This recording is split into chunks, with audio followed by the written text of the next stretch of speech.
In a kingdom far away, there was a king who doted on the princess who was his only child. The king would do anything to make the princess happy.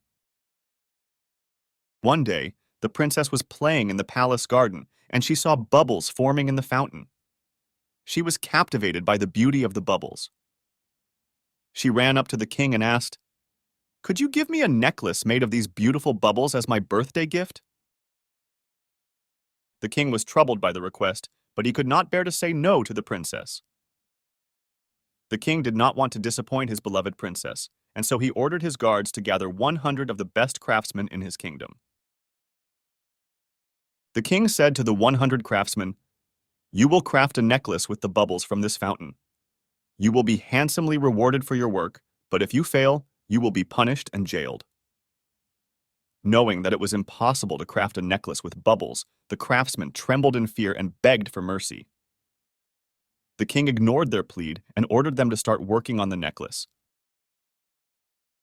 One by one, each craftsman tried desperately to craft a necklace with bubbles, but failed, until one last craftsman remained.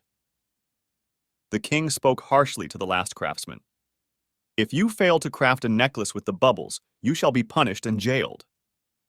The last craftsman replied calmly, "My great king, I can craft a necklace of bubbles, but to ensure that the princess liked the necklace, the princess should take her favorite bubbles from the fountain and give it to me to make the necklace."